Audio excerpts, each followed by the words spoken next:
اعوذ باللہ من الشیطان الرجیم، بسم اللہ الرحمن الرحیم۔ عظیم طلباء السلام علیکم۔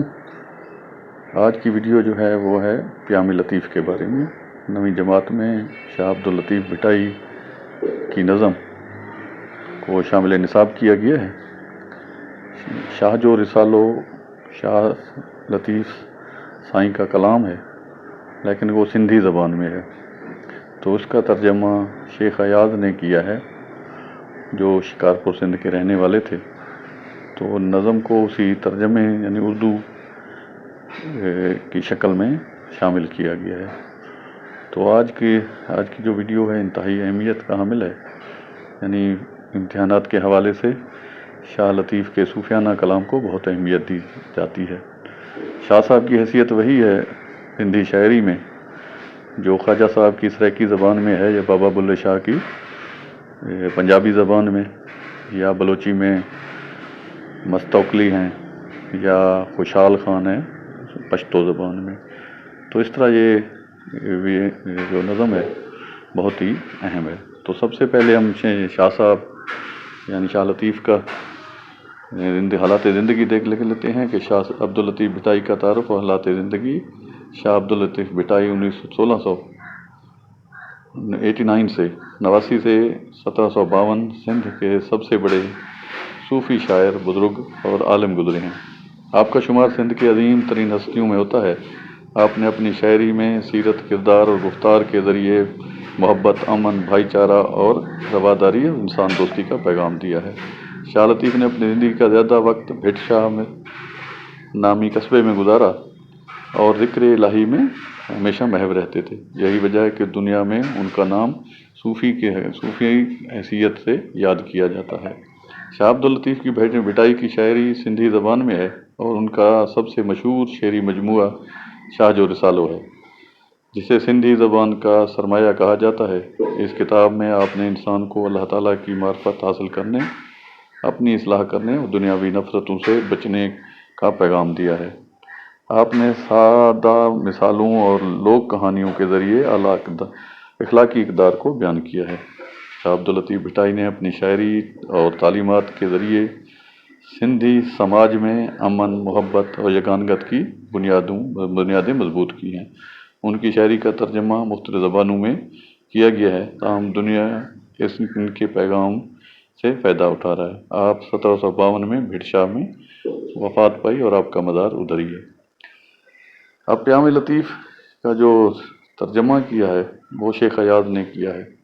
شیخ ایاز کا تعارف کچھ اس طرح سے ہے۔ شیخ ایاز کا اصل نام شیخ مبارک علی تھا۔ 1923 میں سندھ کے مشہور شہر شکارپور میں پیدا ہوئے۔ ان کا والد کا نام شیخ غلام حسین تھا جو ایک نیک اور علمی شخصیت تھے۔ شیخ ایاز نے ابتدائی تعلیم اپنے شہر شکارپور میں حاصل کی۔ اعلیٰ تعلیم کے لیے وہ کراچی گئے، مگر گھریلو حالات کی وجہ سے اپنی تعلیم کو مکمل نہ کر سکے۔ اس کے باوجود انہوں نے قانون کی تعلیم حاصل کی اور LLB کی ڈگری کراچی سے حاصل کی۔ اسی دوران انہوں نے وکالت کا پیشہ اختیار کیا اور سندھ میں ہی رہے۔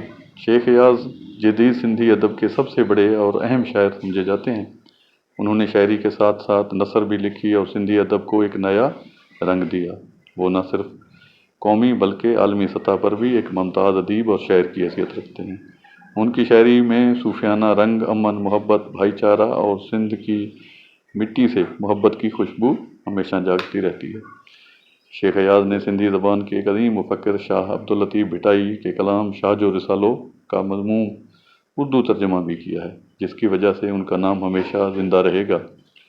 ان کی پہلی ادبی کتاب آگ کا دریا کہلاتی ہے۔ ان کے بعد کئی شعری مجموعے ادبی مجموعوں میں شامل ہیں۔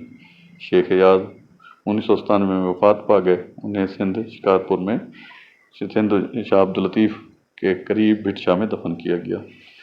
اب دیکھتے ہیں پیام لطیف جو نظم ہے اس کا مرکزی خیال کیا ہے۔ یہ نظم دراصل اللہ تعالیٰ کی وحدانیت، اس کی قدرت اور اس بات پر روشنی ڈالتی ہے کہ حقیقی ایمان اسی وقت مکمل ہوتا ہے جب انسان اپنی ذات کو مولا کے سپرد کر دے اور دنیاوی لالچ و فریب کو چھوڑ دے۔